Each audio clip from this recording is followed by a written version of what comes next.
Okay, hi folks. Welcome to today's edition of our videocast, My Life with Robert Burns. We're pleased you could join us. My name is Douglas Mackenzie, and this is my Newcomer at Burns Club friend and colleague, Jim Thompson. Hi, Jim. Hi, Douglas. I would like to tell you a little bit about what we plan to do during today's session. During lockdown, we've been using technology to keep in touch with friends and family. So we thought it'd be a great use of that technology to introduce you to some of our friends from around the Burns world and to hear a bit about what makes a Burnsian tick. For today's session, we're delighted to introduce a crony who's a stalwart of the Sanquhar community and a regular on the Burns supper circuit. Cronies everywhere. To tell us about his life with Robert Burns, please welcome Willie Waugh. Good evening, Jim and Douglas, and thank you for that introduction. And I'm very pleased to be asked to do this interview. And are you well today, Willie? I'm fine, yes. Good. Enjoying the sun? Just too warm. I don't really like the sun, but I'm just too warm. Just a bit too warm. Well, we'll get started quite quickly, and then we won't keep you in a warm room for too long. To get us started, I wonder if you could tell us a little bit about yourself. Right. Well, I was born at Straighton in Ayrshire in 1945. And when I was born, my father was a shepherd at Glenmorshaw Farm at Cumnock, which is right at the top of the Glenmore Water, about 10 miles from Cumnock. And as I was born in December, there was a good chance there might have been snowed in. So my mother went back to Straighton to the family home, and that's where I was born. One wee interesting thing there, when my father was still there in 1947 in the bad winter, and we were snowed in there for 3 months. And of course at that time there was no telephones or anything like that, no modern technology. And the farmer got quite worried, wondering how they were getting on.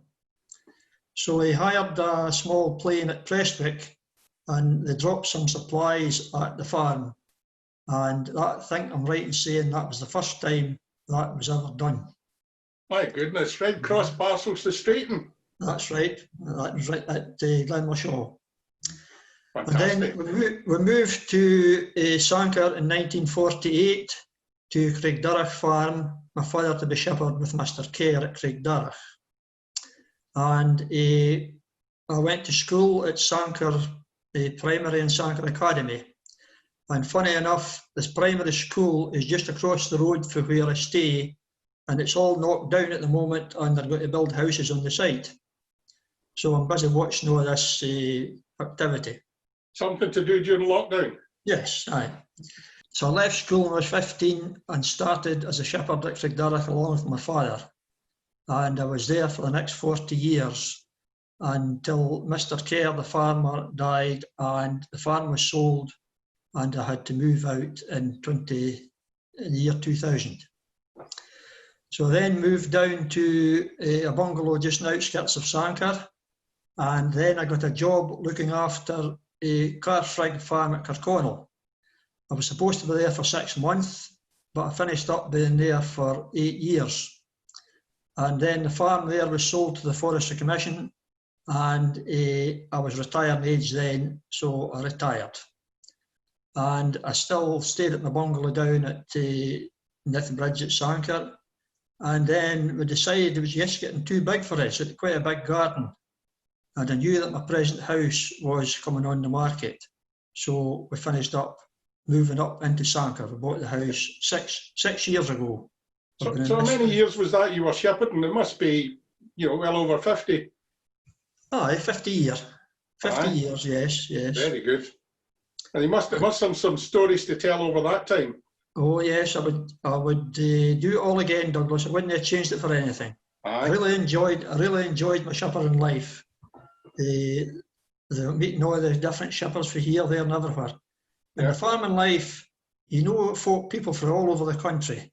And then when you go to the sales and meet them at the sales and that's where you meet in with them and have a blether. And then there's agricultural shows in summertime and But so in that 50 years, you probably went from sort of virtually no technology to some technology. Before you retired, were you using GPS and No. quad bikes and things like that? No, well, I had a quad bike for about the last 2 years before I retired, but no GPS or anything like that. Yeah. But I'm kind of hinting at a story I heard about the quad bike that is a tale that's worth telling again, is it not? well, I'll come into that maybe when it was at Carsrig, it wasn't at Craigdarroch. But one thing I was going to say when I was at Craigdarroch, one of the highlight of my time at Craigdarroch was that we used to bring out tops for sale every year, and they were sold at the autumn sales at Lanark. And on 3 different occasions, I sold a top for £12,000. Wow. So that was a great highlight. You've no idea the buzz that gives you when you're standing in the ring and they're selling your top and it's going up 8,000, 9,000, up 12,000. So that was my highlight at the time. Tremendous. I had a lot of great times. Good. Now, as I say, I went to Carsrig, and the story about the quad bike, well, by this time I had a quad bike and I went away around the hill to look at the sheep.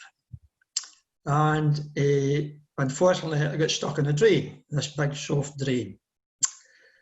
So you're away in the middle of nowhere, so how do you get this bike out of here? So mostly a shepherd carried a bit bale of twine in his pocket. And what you could do was tie the bit of the bale of twine onto the throttle lever and go at the back of the bike and pull it tight till the bike was revving, and then give it a bump up and down, and it mostly managed to get it out. But here that day I had used my bit of bale of twine to tie a gate, and I didn't have a bit. But however, I had one of these elasticated bunchy straps in the bike, so I thought, man, this'll do the job. And it did. But the only thing I didn't think about, that it wouldn't release. So the bike came out the drain and it just kept going. The dog sitting in the back of the bike, and she wouldn't have come off because it was moving. And I'm standing watching this, and it's disappearing away on the horizon, way out of sight. And I had nothing else to do but follow on. So I thought, it's bound to come out in the first drain it comes to, it's bound to happen. But no. And then I knew it was going to the forestry fence, so I thought, it's bound to stop when it hits the forestry fence.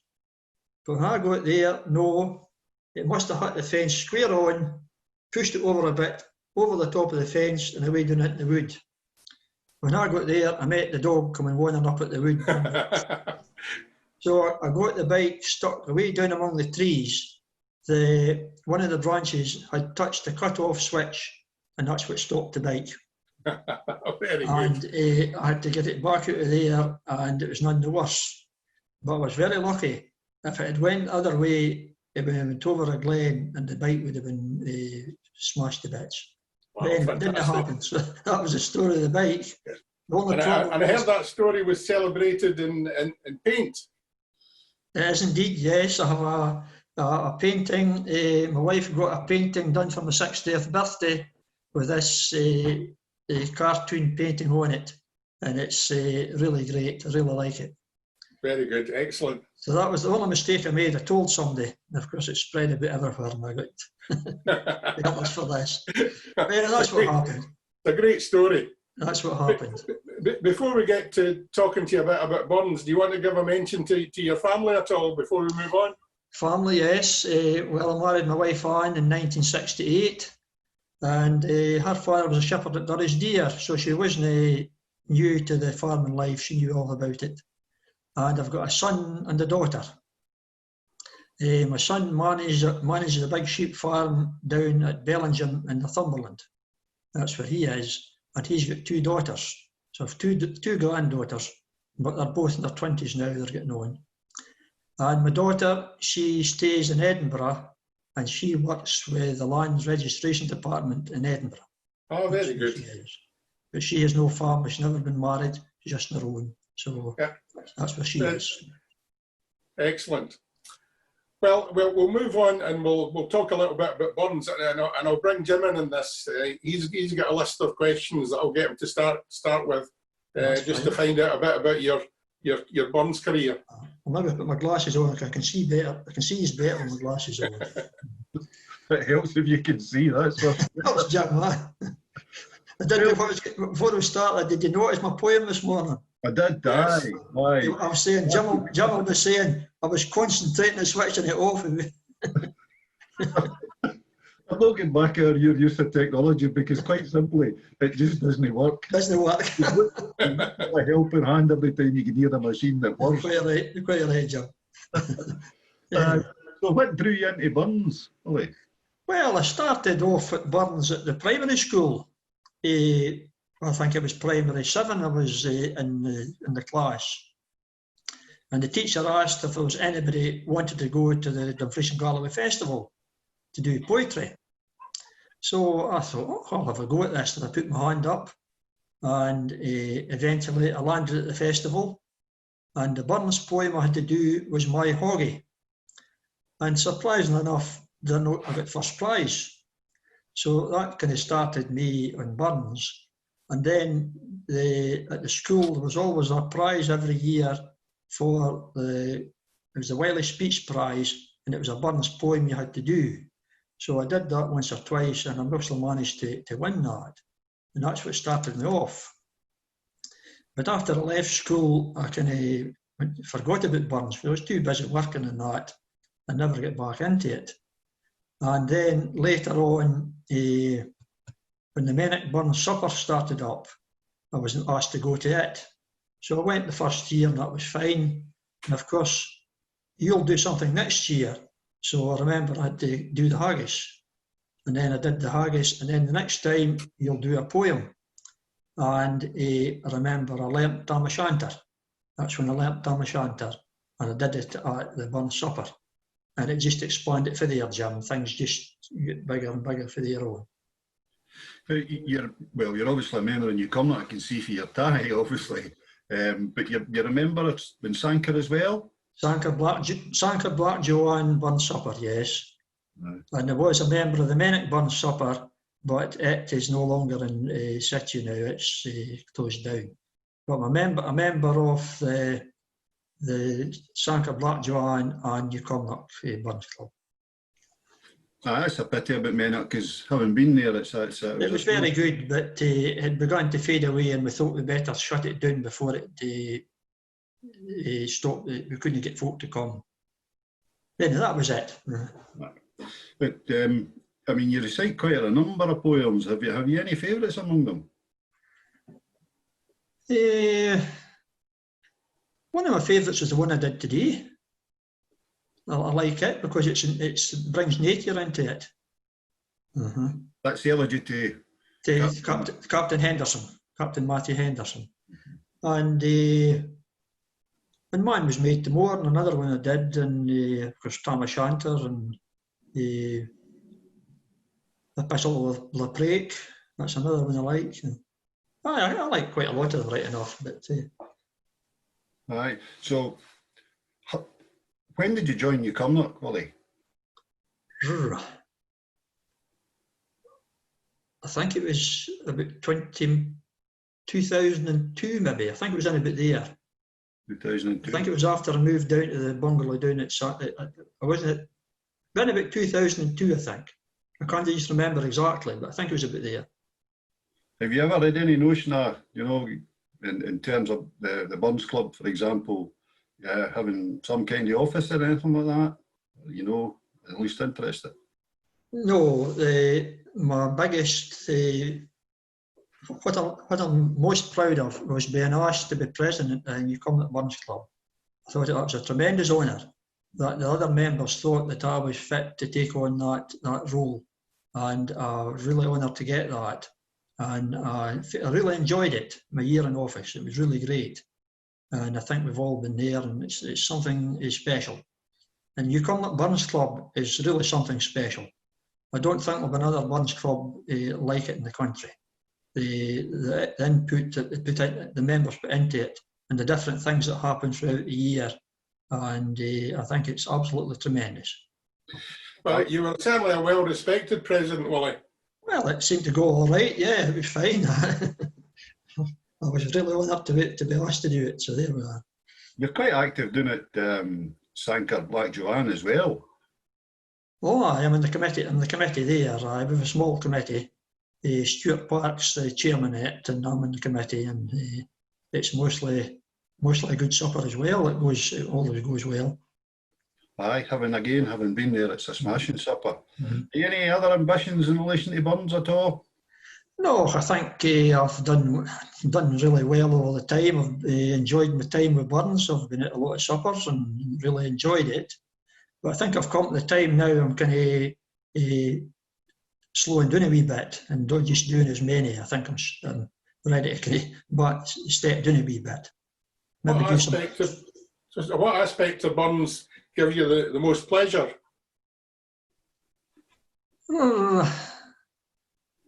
I think the Burns suppers, going to the Burns suppers and meeting the folk, and every Burns supper's different.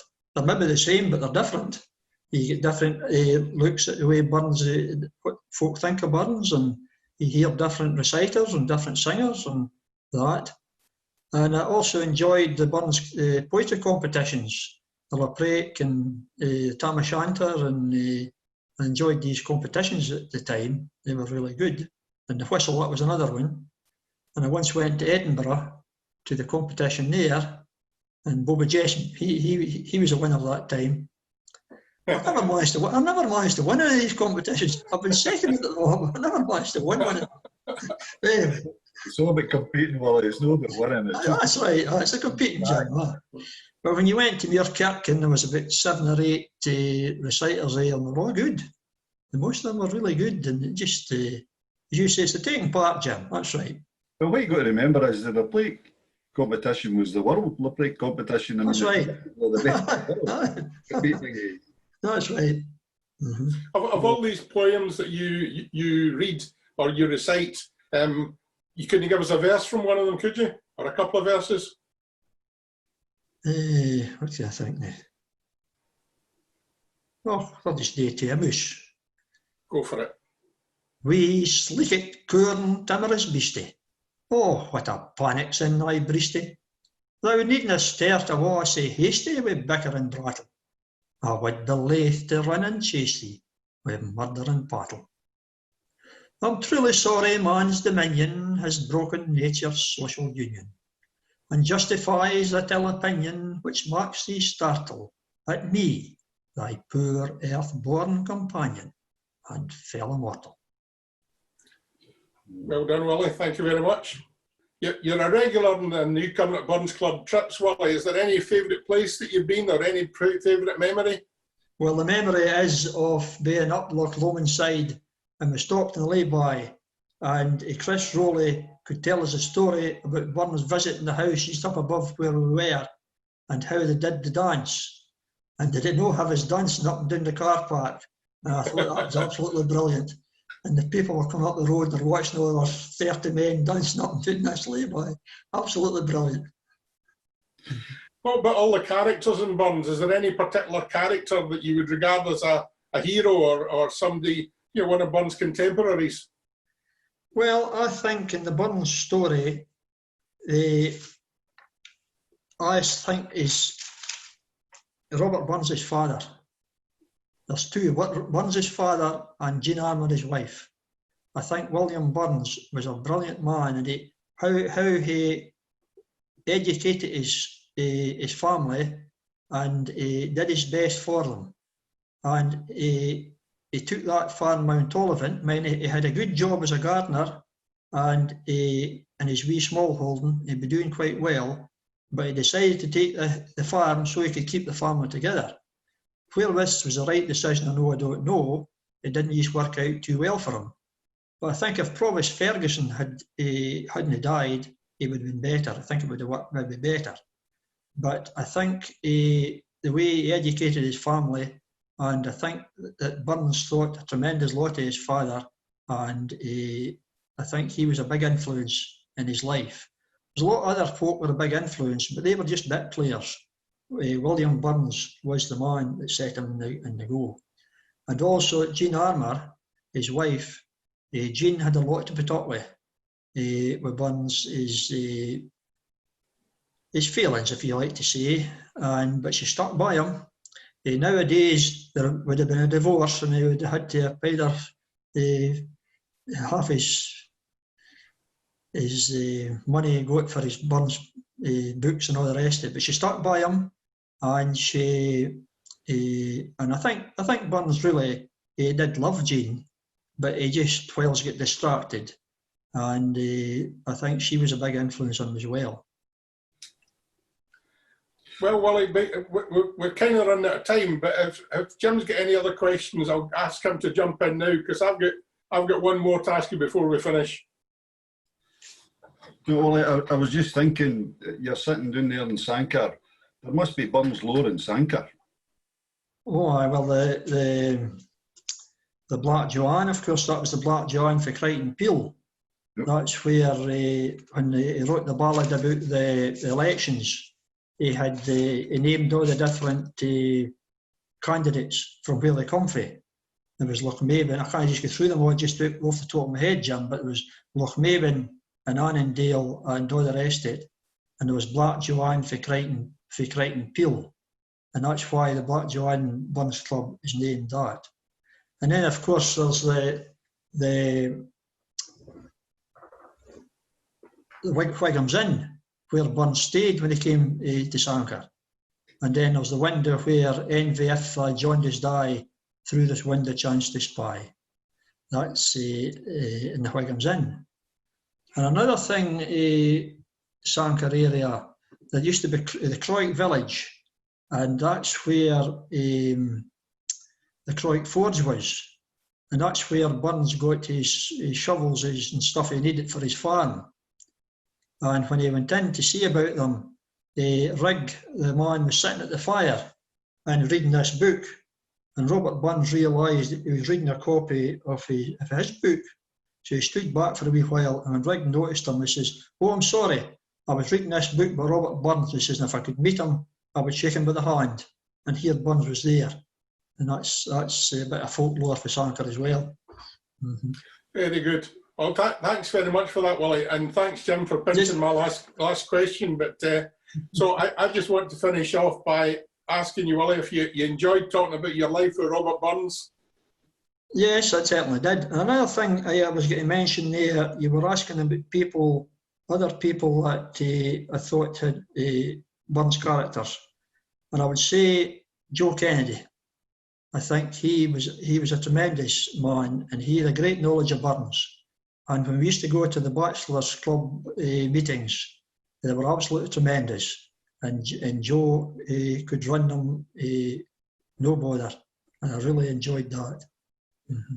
Yeah, Joe was a great guy. I think we all loved Joe Kennedy, and I know Jim Thompson was particularly friendly with Joe. So I don't know if you want to finish off with a couple of words about Joe, Jim. Mm-hmm. Well, you tell me about influencing lives. In my latter days working, when Joe worked in the signal box at Hurlford, he used to read the letters, and later on when I got on in the police, they do weekend cover all the time, and the senior officer on duty going in the offices, and I always used to nip out on a Friday night when Joe was on at Hurlford and go in and sit with him and talk Burns, and that was all we talked, was Burns. And I genuinely have never met anyone with such an encyclopedic memory in my whole entire life.